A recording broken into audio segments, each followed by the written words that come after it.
Hello વિદ્યાર્થી મિત્રો, ફરી એકવાર બીકે સાયન્સ ઇન્સ્ટિટ્યૂટમાં આપ સૌનું હાર્દિક સ્વાગત છે. તો અત્યારે જે આપણે ધોરણ 10 ની અંદર પુષ્પફળ અને ઘનફળ પ્રકરણ ચાલી રહ્યું છે, તો એમાં છેલ્લા વિડિયો લેક્ચરની અંદર આપણે ઉદાહરણ 1 અને 2 ની વાત કરી હતી. આજે આપણે વાત કરવાના છે ઉદાહરણ 3 અને 4. તમને એમ થશે કે સર તમે આખો એક વિડિયો ઉદાહરણનો કેમ નથી મૂકતા, બરાબર? પણ એનું એક પર્ટિક્યુલર રીઝન છે. તમે કહો સર શું રીઝન છે? રીઝન બેટા આપણે આખો વિડિયો મૂકી દઈએ બધા જ ઉદાહરણો એક સાથે તો વિડિયોનો સમય બહુ વધી જાય છે, બરાબર? અને વધી જાય છે એટલા માટે આપણે વિડિયો નથી મૂક્યો. ઓકે, તો શરૂઆત કરીએ આપણે. આકૃતિમાં બતાવેલ એક લાકડાનું રોકેટ, અહીંયા મેં આકૃતિ નથી દોરી, એ કેવી રીતે દોરીશું એ આપણે સમજવાની છે, શીખવાની છે. એટલા માટે હું રકમ વાંચીશ, સમજાવીશ અને પછી આપણે આકૃતિ દોરીશું. ઓકે, આકૃતિમાં બતાવેલ એક લાકડાનું રોકેટ એક નળાકાર ઉપર શંકુ મૂકી બનાવેલ છે. રોકેટની કુલ ઊંચાઈ 26 સેન્ટીમીટર છે, જ્યારે શંકુની ઊંચાઈ કેટલી છે? 6 સેન્ટીમીટર. શંકુના પાયાનો વ્યાસ 5 સેન્ટીમીટર અને નળાકારના ભાગનો વ્યાસ 3 સેન્ટીમીટર છે. જો શંકુ આકારના ભાગને નારંગી રંગ કરવો હોય અને નળાકારના ભાગને પીળો રંગ કરવો હોય તો રંગ પ્રમાણે રોકેટના પ્રત્યેક ભાગનું ક્ષેત્રફળ શોધો. બરાબર? એટલે ખાસ ધ્યાન આપજો, બહુ ઈઝી છે એકદમ દાખલો. આકૃતિમાં બતાવેલ એક લાકડાનું રોકેટ એક નળાકાર ઉપર શંકુ મૂકીને બનાવેલ છે. તો એનો અર્થ શું થયો કે રોકેટનો આકાર કેવો છે? તો કે એક નળાકાર છે. તો નળાકાર આપણે પહેલા ડ્રો કરીશું. ચલો, આ નળાકાર થઈ ગયો. ઓકે, અને એના ઉપર એક શંકુ મૂક્યો છે. હવે અહીંયા ખાસ સમજજો, શંકુના પાયાનો વ્યાસ છે 5 સેન્ટીમીટર અને નળાકાર ભાગનો વ્યાસ છે 3 સેન્ટીમીટર. એનો અર્થ શું થયો કે નળાકાર કરતા શંકુનો જે ભાગ છે, નીચેનો પાયો જે છે એ કેવો છે? 2 સેન્ટીમીટર વધારે પહોળો. તો એનો અર્થ શું થયો કે અહીંયા હું શંકુ ગોઠવું, આ રીતે હું શંકુ ગોઠવું, બરાબર? તો વ્યવસ્થિત દોરી દઉં એટલે તમને એક ખ્યાલ આવે કમ્પ્લીટ. જો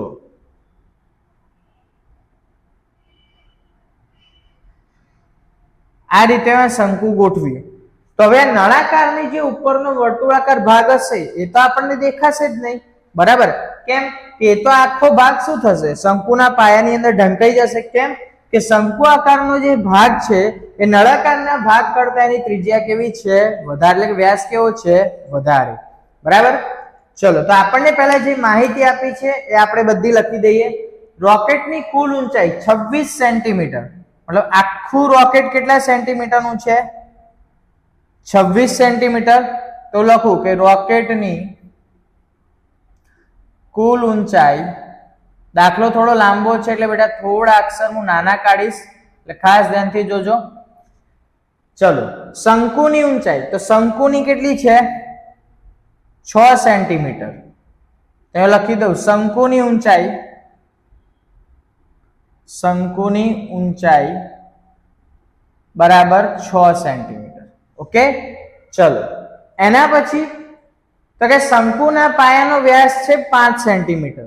તો અહીંયા પહેલા આપણે શંકુના પાયાનો વ્યાસ હોય તો આપણે શું શોધવી પડે? ત્રિજ્યા શોધવી પડે.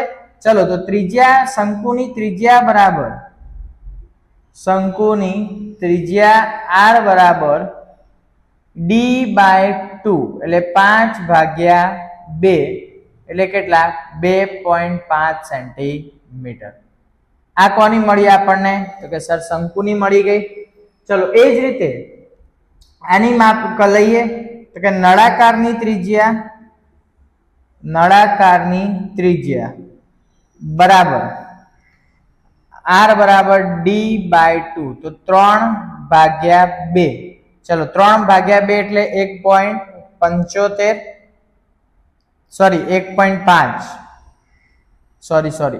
1.5. ઓકે, ચલો, જો શંકુ આકારના ભાગને નારંગી રંગ કરવો હોય, હવે ખાસ બેટા અહીંથી ધ્યાનથી જોજો, શંકુ આકારના ભાગને નારંગી રંગ, આખો ભાગ આપણે કલર કરવાનો છે. હવે તમે એમ કહેશો સર મારે કલર કરવો છે તો અહીંયા તો શંકુનો પાયો કેવો છે? મોટો છે. જો શંકુનો પાયો મોટો હોય તો હવે નળાકારના ભાગ પર તો કલર થશે જ નહીં. તો કલર કોના ઉપર થશે? શંકુના ભાગ ઉપર. એટલે આપણે શું શોધવું પડે? શંકુની વક્ર સપાટીનું પૃષ્ઠફળ અને શંકુના પાયાનું પૃષ્ઠફળ, અને જે આ નળાકારનો વર્તુળનો પાયો એનું પૃષ્ઠફળ આપણે શું કરવું પડે? બાદ કરવું પડે. ઓકે, ચલો. હવે શંકુનું પૃષ્ઠફળ આપણે શોધવું હોય તો આપણે જાણીએ છીએ કે શંકુનું પૃષ્ઠફળનું સૂત્ર શું છે? તમે કહેશો સર પાઈ આર એલ. શું છે? પાઈ આર એલ. પાઈ ખબર છે સર, આર ખબર છે સર, એલ નથી ખબર. અહીંયા જોજો, શંકુની ત્રિજ્યાને r1 કહી દઉં અને નળાકારની ત્રિજ્યાને r2 કહી દઉં, કારણ કે બંને ત્રિજ્યા આપી છે, તમારે દાખલાની અંદર મિસ્ટેક ના થાય એટલા માટે. સર પાઈ આર એલ, એલ તો અમારી જોડે છે જ નહીં. થાય ને આપણને મનમાં કે સર એલ કેવી રીતે શોધીશું? તો જુઓ, તમને કુલ ઊંચાઈ કેટલી આપી? 26 આપી. શંકુની કેટલી આપી? 6 આપી.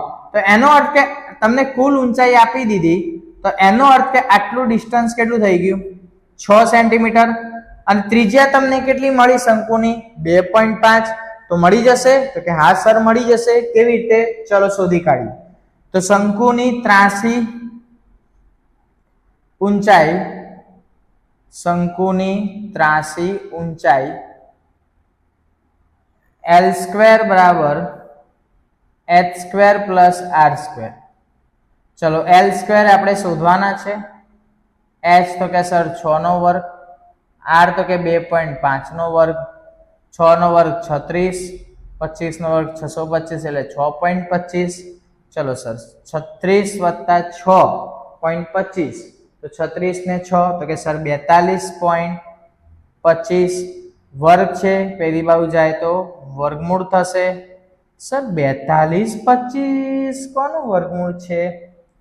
ચલો 6 નો વર્ગ કરો તો કેટલો થાય? 36 થાય. 5 નો વર્ગ 25, તો આ 36 પછી 7 નો વર્ગ કરો તો 42 કરતા શું થશે? વધી જશે. તો એનો અર્થ શું થયો કે અહીંયા L બરાબર આપણને મળશે 6.5 સેન્ટીમીટર. મતલબ ત્રાસી ઊંચાઈ કેટલી થશે?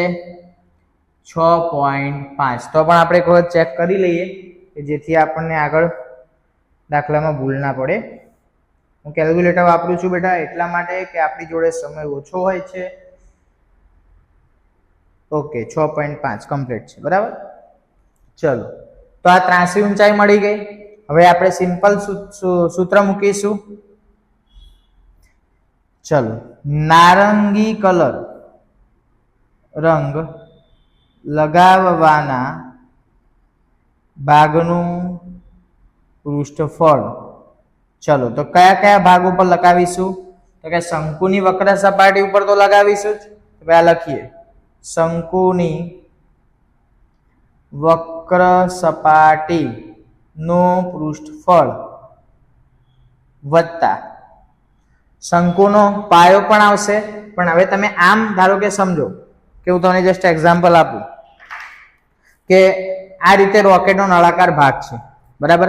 હવે હું આ રીતે શંકુ બેસાડ્યો તો અહીંયા નળાકાર ભાગ આમ ફિટ થઈ ગયો શંકુની અંદર. તો શંકુની અડધી સપાટી તો કોની જોડે ફિટ થઈ ગઈ? નળાકાર ભાગ જોડે, બરાબર. તો એનો અર્થ શું થયો કે આપણે નળાકારનો જે ભાગ હશે શું કરીશું? બાદ કરીશું. તો શંકુ નો આધાર ભાગનું ક્ષેત્રફળ, શંકુના આધાર ભાગનું, શંકુના નહીં, શંકુના પાયાનું પૃષ્ઠફળ, પાયાનું પૃષ્ઠફળ માઇનસ નળાકારના આધારનું ક્ષેત્રફળ. ચલો, બહુ ઈઝી છે બેટા, ખાસ ધ્યાનથી જોજો. આમ તો આપણે બાદ બાકી, તમે કહેશો સર બાદ બાકી ના થાય, નહીં થાય. જુઓ કેવી રીતે. તો વક્ર સપાટીનું શું? એટલે પાઈ આર એલ, પાયાનું પૃષ્ઠફળ. તો પાયો તો કેવો હોય? વર્તુળાકાર. તો પાઈ આર, આર કયો આવશે બેટા? જુઓ, શંકુની ત્રિજ્યા આપણે 1 કીધી છે, એટલે r1 નો સ્ક્વેર માઇનસ પાઈ r2 નો સ્ક્વેર. એટલે r1 અને r2 કેવા છે? અલગ છે. ભૂલમાંથી કોમન ના કાઢી લેતા કે માઇનસ ના કરી દેતા. ચલો, પાઈ કોમન લઈ લઈએ. શું વધ્યું? RL plus R1 square minus R2 square. ચલો પાઈ પછી લખીએ. R તો શંકુની ત્રિજ્યા કેટલી છે? 2.5 ગુણ્યા L 6.5. ચલો R1 કેટલા છે? તો R1 2.5 નો વર્ગ માઇનસ R2 કેટલા છે? 1.5 નો વર્ગ. ચલો પાઈ 2.5 ગુણ્યા 6.5 એટલે આપણે ડાયરેક્ટ ટાઈમ ના બગડેલું કેલ્ક્યુલેટરમાં કરી દઈશ બેટા. આપણે પરીક્ષામાં કેલ્સી વાપરવાનું નથી, ભૂલ ના થાય. 16.25 વત્તા 6.25 માઇનસ 2.25 એટલે 1.5 ગુણ્યા 1.5. ઓકે ચલો પાઈ 16.25 વત્તા 6.25 એવું નહીં કરીએ.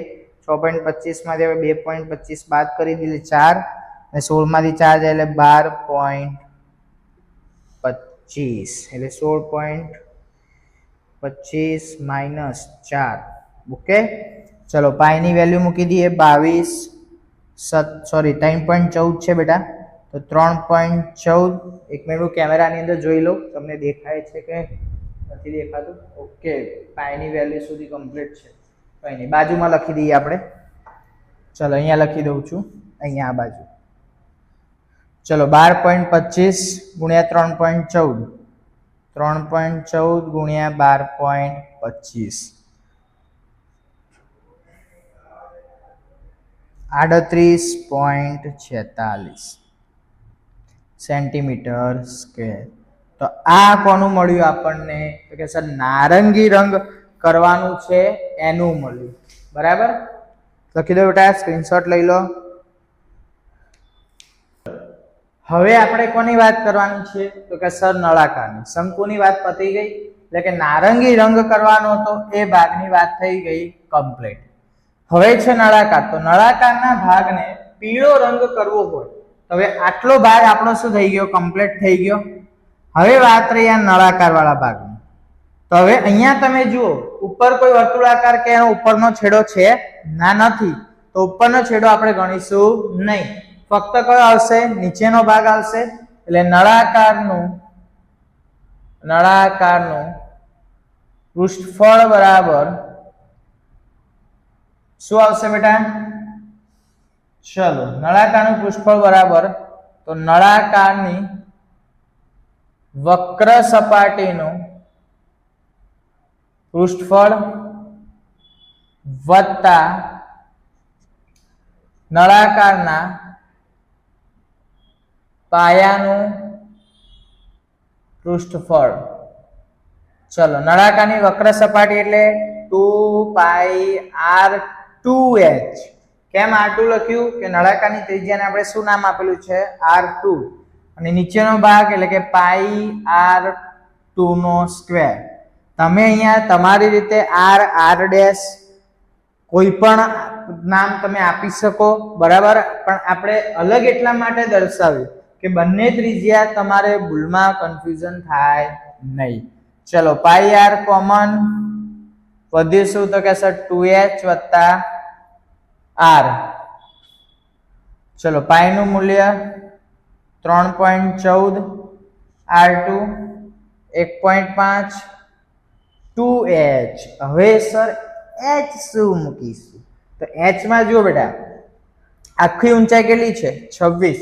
શંકુની બાદ કરી દઈએ તો અહીંયા હું લખું નળાકારની ઊંચાઈ બરાબર કુલ ઊંચાઈ માઇનસ કોની ઊંચાઈ આવશે? કુલ ઊંચાઈ માઇનસ શંકુની ઊંચાઈ. ચલો તો નળાકારની ઊંચાઈ કુલ કેટલી છે? 26 સેન્ટીમીટર માઇનસ 6 સેન્ટીમીટર. તો આ કેટલી મળી તમને? 20 સેન્ટીમીટર. ઓકે ચલો તો અહીંયા આવશે 20 વત્તા R2 એટલે કે 1.5 3.14 1.5 40 વત્તા 1.5 3.14 ગુણ્યા 1.5 41.5 ચલો 3.14 ગુણ્યા 41.5 ગુણ્યા 1.5 62.25 ગુણ્યા 3.14 એટલે 195.46 સેન્ટીમીટર સ્ક્વેર. આ કોનું મળી ગયું આપણને? નળાકાર. ઓકે બેટા, અહીંયા આપણું ઉદાહરણ પૂરું થયું. લખી દો, સ્ક્રીનશોટ લઈ લો. એક્ઝામ્પલ નંબર 4 એટલે કે ઉદાહરણ 4. મયંકે તેના બગીચામાં પક્ષીઓને પાણી પીવા માટે નળાકારના એક છેડે અર્ધગોળાકાર હોય તેવું પક્ષીકુંડ બનાવ્યું છે.